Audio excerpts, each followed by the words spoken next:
People, welcome back to Politics Watch.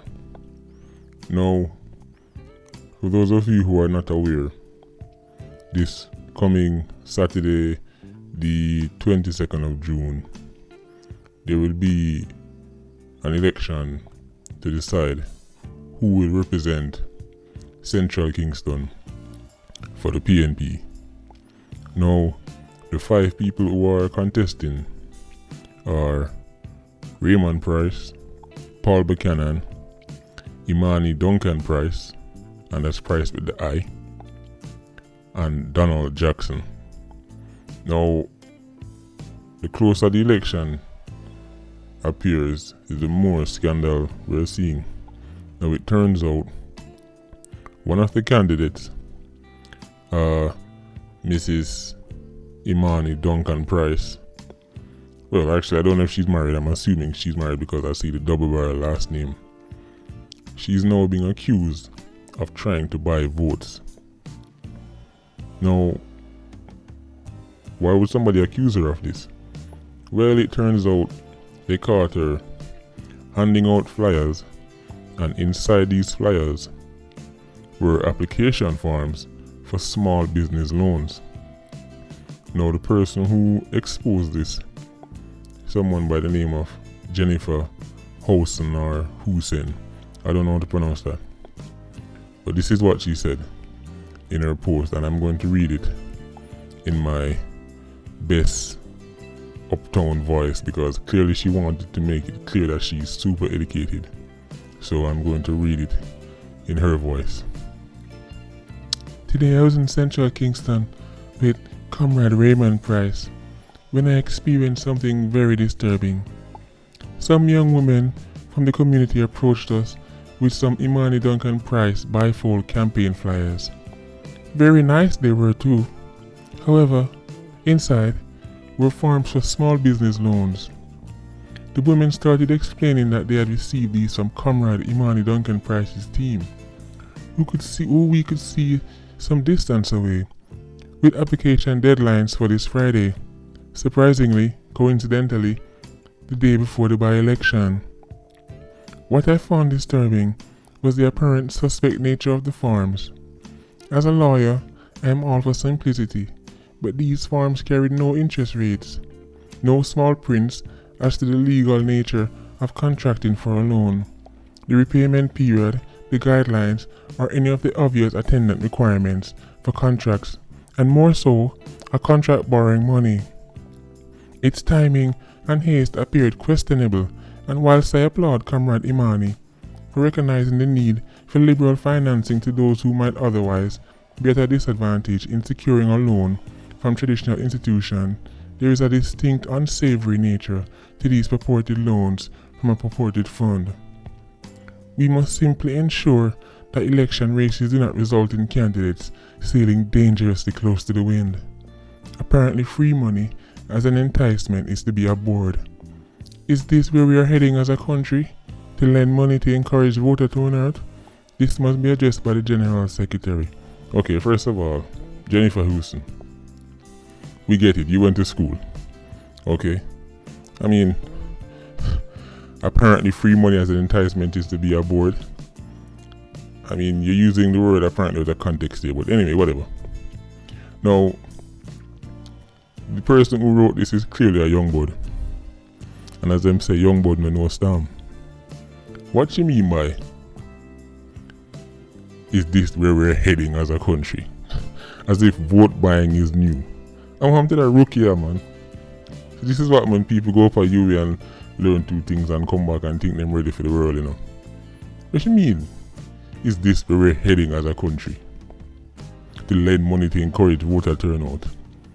Lady, you are a part of the People's National Party. PNP politicians been buying votes. JLP politicians been buying votes. Welcome to Jamaica, love. Jeez. I mean, it's the real gimmicks. Now, what is she talking about? Basically, she's saying that Imani Duncan Price's team is offering small business loan applications, right? But then you have to apply for the loan, right? and the deadline is Friday, and the election will be the Saturday. So you will apply for the loan, right? And it in by Friday, and then start the election. But because you know, so you and in loan to get money from Imani Duncan Price, Saturday morning, you know we are going to vote for, right? So this is not a new strategy. This is just the modern version of the old time putting money in people's hand, or give them a plate of curry goat and a red stripe. This is just the modern version, the more educated version. This is the UTech version. This is the I went to school a foreign version, right? So I don't know who this young body is.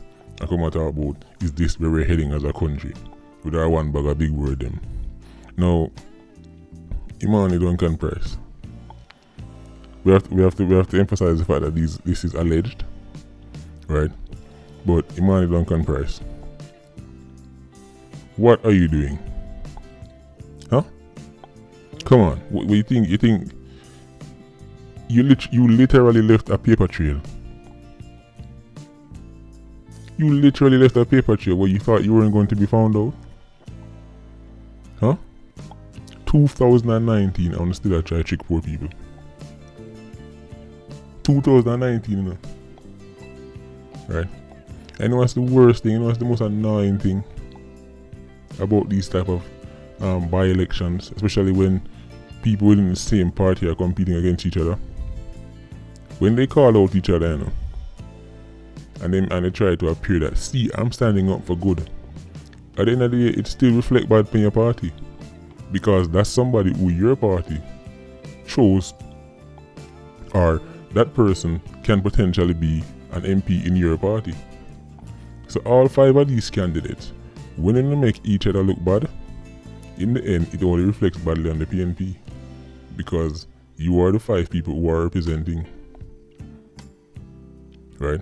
So when you throw each other under the bus, thinking it's making you look good, yeah, it might give you a little boost. But guess who takes the L at the end of the day? Your party. Because what you're showing us is that in 2019, you're still trying to buy votes. 2019, you're still trying to trick our people. Right?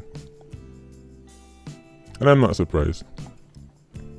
So that is why I'm so, to be honest, I'm probably more annoyed at the person who wrote this than actually Imani Duncan Price and what she's alleged to be doing, because that's not new.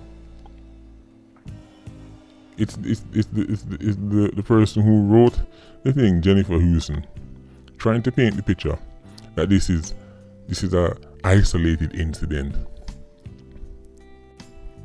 as if Imani Duncan Price is one rotten egg in a bunch of otherwise very good and healthy apples. Come on, man, cut the nonsense. She's a product of her environment. This is what Jamaican politicians have been doing. Okay, Miss Jennifer Houston, your party has been doing this, and the other party too. It just so happened that Imani Duncan Price is foolish enough to leave a paper trail and get catch. Right? PNP, JLP been buying votes. It look like you've been drinking that Kool-Aid. It look like you come up in the PNP youth organization. So you've been drinking that Kool-Aid that the days of corruption is over. So you've actually offended the Jamaican people. You, Miss Jennifer Houston, you've offended the Jamaican people with this nonsense you're writing and the picture you're trying to paint. Oh, this must be addressed by the General Secretary. Okay.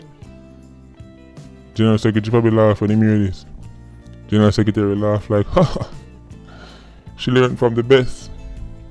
You know that song? I learned from the best. I learned from you. Oh, that Tony Braxton. Somebody tell me about Tony Braxton, right? Sing that song there. Or Whitney Houston. She learned from the best. Okay? So please, the people of Central Kingston, make sure you realize what's going on. Don't make the politician give you one of small business loans. What, they never know say I want a small business loan until now. 1 week before the election. They never know that. Look how long people at Central Kingston are suffer. And I know you want to give them small business loan. At least now you want them apply. Because they're not getting nothing, you know. But, hey, there's a reason why this channel is called Party Tricks Watch. People, jump on the comment section and tell me what I want. Like, comment, share. Tell a friend to tell a friend. Big up.